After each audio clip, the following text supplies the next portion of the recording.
And the last thing I remember was them asking me to get from one bed to the other. That's all I remember. I don't remember nothing else. I just remember.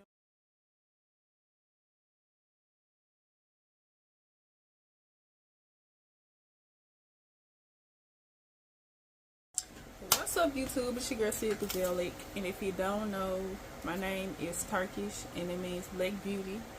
So we're gonna continue on to this part 2 about my uterine fibroids. I'm still currently in recovery. Oh, I hate bugs. Okay, I got that junk, y'all. I got that junk. But okay, so we're gonna talk about my uterine fibroids. Well, I know in my last video I was like,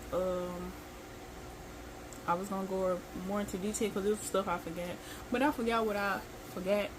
So I'm just gonna go back over what I said. Like what my doctor said when I first got there. He was like, well, I had to, first of all, I know y'all, I'm just gonna recount. I went to the doctor, went to my primary doctor. He sent me to get an ultrasound from another facility. Then when I get their results, he recommended me to go to my gynecologist. So I went to my gynecologist. And my gynecologist was like, I need to do an ultrasound myself because they only measure one fibroid. And I need to know if there's more fibroids in there. So I went back. Well, I went back over the road. Then I came back. And then I did the ultrasound. And he was like, he came in and was like, yeah, you have, what he say? He said your fibroid is as big as, I want to say he said 10 centimeters, if I'm not mistaken. I know he was like, it was big to where he's going to have to, do surgery on me or whatnot. Then he was like, I had 2 other ones, and I think he said it was 8 and 6 centimeters. That was big, y'all. Okay, so, yeah, he was like, I'm going to have to do a bikini cut. And he was like, regularly, I normally do like the cut up and down on your stomach, but he was like, I'm going to try my best to do like the bikini cut because they are so big. And he was like, and plus the bikini cut, is better, like it heals better. So, yeah, set me up a date for that. And then he also was like, well, do you want kids? I was like, yeah. He was like, well, I really recommend you start soon, like after your uterus and stuff heal and whatnot.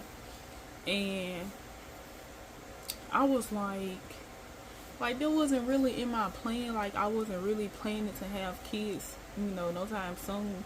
Even though I'm getting up there in age, like I do want kids, but I wasn't planning, like that wasn't a part of my plan right now because I haven't found a decent guy. And I actually thought I did, but he was acting, weird. Like, I don't want to talk to nobody that don't have time for me or claim they're always busy and all that. Like, I don't have time for that. Like, if I make time for you and I drive trips, then you can make time for me with whatever you are doing. So, obviously, I wasn't a priority. I was an option to you, and I'm not going to be no option to nobody. So, like, I started looking at, like, donors and stuff like that. But then I was thinking, like, I don't want no donor because, like, if you really think about it, like, donors have multiple sperm cups. And they mean they have multiple kids.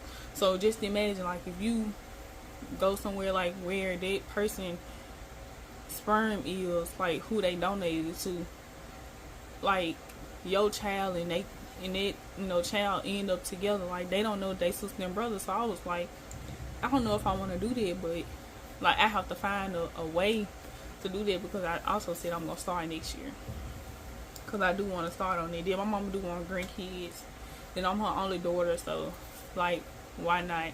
I'm almost up there in age. I'm gonna tell you how old I am right now, but just know I'm almost up there in age. So I'm like, okay, well I need to start somewhere. So right now I just been trying to figure out like how I'm gonna do that. Like this is like a hard thing, to be honest with you, to think on. Cause like nowadays dudes in this generation, they not really about nothing. Like they say they want you, then they get you, then they don't keep you, or do the same thing they was doing when they was trying to get you, or when they got you. Like I don't have time for nobody to mess with me. Like, I honestly feel like at this point, just give me your sperm. Just give me your sperm, cause like I don't have time for that wishy-washy stuff. Like, if you don't want me, okay? Don't want me when you get me. I mean, before you get me, and then when you get me, you don't want me. Like, it's just a waste of my time. I don't have time for it. So, fast forward, you know, to like my surgery date. My surgery date was on the, let me see, y'all. I got y'all.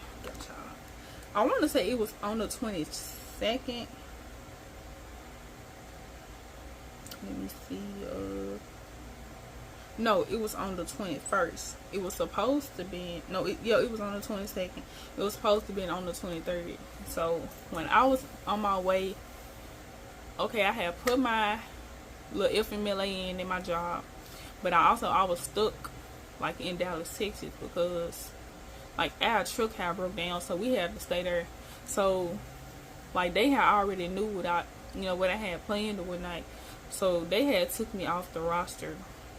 So I had no choice but to like go ahead and go, even though the truck was already fixed. I had no choice but to go ahead and go because I wasn't like on the truck. Like my name wasn't on the truck anymore because I team drive. So I had got a Uber. I mean not. Okay, yeah, I did get an Uber. I got an Uber to the airport so I can get the rental car that they rented for me. So I got there, packed all my stuff up. It took a lot because I had a lot of stuff in the truck. And we had to do, like, me and my teammate, like, I love her for helping me. But me and my teammate carried the stuff from, like, it was like a little distance from where we was to the front of the building because they didn't allow other, people to come in if they didn't work for the company. And we had to struggle doing it. Then had to go back and get my refrigerator. So when I unpacked at the airport, like, it was kind of like, it wasn't a struggle because, like, I had a little, whatever carts, I had a little cart that they, that I had to pay for it with. When I did that, I had to unpack that from the cart and put it in the car. And mind y'all, Dallas, from where I stay, is like 7-8 hours. So I was getting on the road. It started raining and everything. Then I was like, my mama got me. She was like, how long did they say the surgery was gonna be and this and that? And I was like, they didn't say it. So she was like, well, you need to call them, get on the stand, ask them questions, this and that with them. So I called them, and then she was like, I was just about to call you to let you know that we have to move your surgery day up till tomorrow. Mind you, I'm on the road this Wednesday to tomorrow, and it's supposed to be on Friday. So we had to push our date to tomorrow because on Friday they're gonna be short staffed. And I was like my heart had feeling like this. Like I was like, cause I hadn't prepared my mind like to be getting surgery. Really, I knew I was gonna get surgery, but I wanted to prepare my mind Thursday to be prepared for Friday. But turned around and told me that I had to get my surgery Thursday instead of Friday. So I had to tell my mom, she was like, I know you lying. I was like, girl, right. Like, y'all just gonna spring it up on me?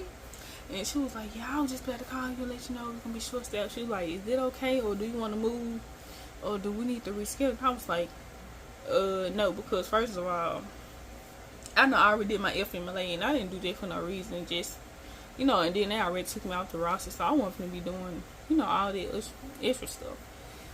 So I was like, that's fine. I just come in tomorrow at 12, or really 12:30, 1 o'clock. And y'all, when I got there, I was so nervous when they had took me to the back, and she drew my blood. They stuck me so many times to find the vein and whatnot. I had a big old bruise. Let me see.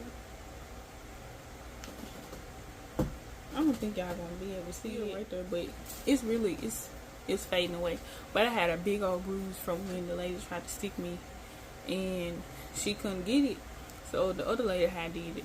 But I was real nervous, and then like the dude came in and talked to me. He was like, well, we're gonna give you some such and such to calm your nerves, so you won't be so nervous or whatnot. But when they was rolling me to the back, I ain't gonna lie, like I started feeling like calm or whatnot, because I was nervous. Like I was like, oh my god, I'm gonna have surgery. I ain't never had no major surgery before, besides on my finger. And I'll tell y'all this story if y'all want to hear it.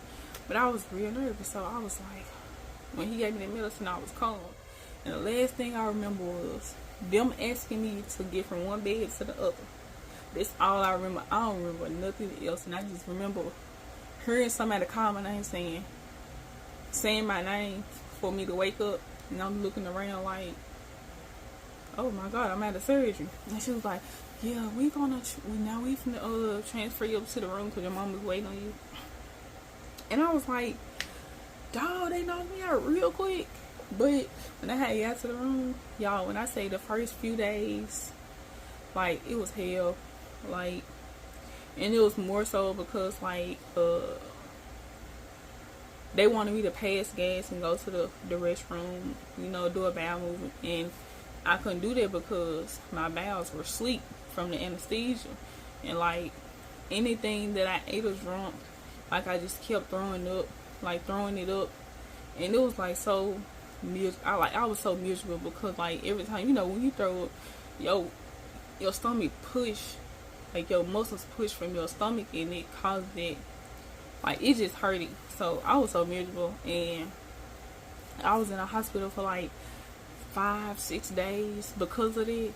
And my doctor, he was like, well, you have to walk around. So mind y'all, when y'all do have like that kind of surgery, you have to walk around to get your bowels, to move around or whatnot, so you won't be as in much pain as I was. And you'll be able to go to the bathroom and pass gas and do what you have to do.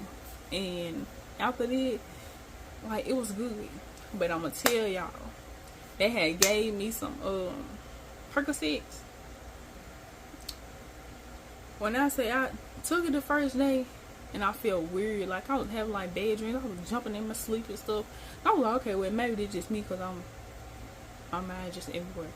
But I took it this second time, and I did the same thing. I was like, oh no.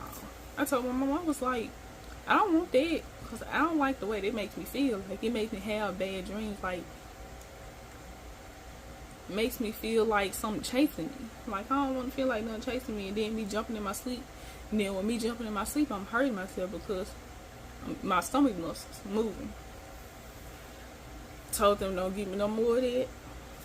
So this is like the 5th, 6th day. I'm on my way home, and I took some other kind of pills because I wasn't taking them other pills. I wasn't taking them. I started breaking out in a rash. So I'm like, okay, I'm just not gonna take them. But I really don't take medicine anyway. So even though, like, if I be in pain, because I have high pain tolerance, even if I be in pain, I'm not gonna take nothing. Because I know you can get strung out on that kind of stuff. So, like, I don't want to be, even though I know I'm not, but still, like, I really just take the pain naturally, whatnot. So that's what I was doing. And, like, this is like my 4th week that I've been down. Like, I ain't gonna lie, like, I'm really ready to get back to work, but I ain't gonna push myself or push my body to, go too soon or whatnot. But I'm definitely ready to get myself back to making my money.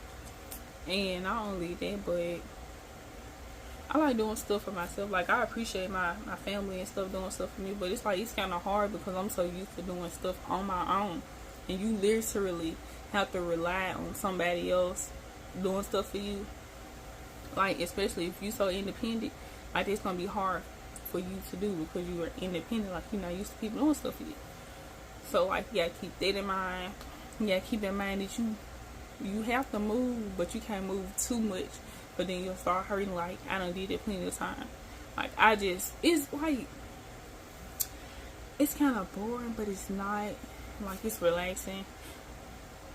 But I'm used to being to myself, so, like, it bothers me, but it don't bother me. Cause, like, I be in here to myself, but it's like I can't do nothing for myself, so that's why it really bothers me. But other than that, like, the recovery process it's not that bad. As long as you walk and take your time, don't rush yourself. Like, stop when you tired. Like, they gonna tell you all that. Don't let nobody rush you to do nothing. Just do it on your time, but make sure you do it, and you gonna be good. So I'm gonna show y'all, like, what my stomach look like now, and then I'm gonna show y'all like the pictures of my fibroids so y'all can see how big they were. Cause I was like, whoa, no way that was in me. But let me show y'all. Okay, so this is my stomach now. You know, I have to. It's not as big like it was before. You know, and it's still sore like right here. It's numb right here, on down to down here. So this is like where my cut is right here. But other than that, it's good. Like my stomach is not hard like it was the first set. We do all that. But yeah, this is like it's not as bad. Like you can't lift nothing more than a gallon of milk, and you're not supposed to reach over your head or whatnot. But I'm a little bit homework, you know. I'm so used to doing stuff for myself, like I did my own hair or whatnot. But you know, just take your time. It's not that bad. Like I pray over for the ones who do have it, and pray that y'all still be able to conceive kids or whatever your journey is. And I just wish you the best. So I'm gonna show y'all these fibroids. Y'all gonna be shocked, cause the first one was huge. Oh, my stomach's starting to cramp a little bit. So these are my fibroids. I had 8, and he was like, you think it was more, but they were just smaller. So that's that. And I hope you guys enjoyed this video. What else did I say? Okay, yeah, I think that's it. So I have 2 more weeks. 2 more weeks of this, but I was told I may need like another 2 weeks because my body is still be like like I'm not ready for all this. So I'm just still gonna take my time and try to find me a little something to do for work. I'm trying to figure out how I'm gonna move. It's just a lot. But if y'all ever want to talk or have any questions, y'all can ask. Don't be shy. I'm very friendly. Well, nope, I'm gonna take it back because I'm not friendly, because I would I'm cutthroat when I need to be. But I'm a cool person though. I'm a cool person. But if you have any questions or anything, you can ask. And wish me the best on my journey with me trying to have kids or whatnot, and find the right person, or at least a decent person, you know, to do that with. God bless you all. Have a great day. And Silkazilla is out. Period.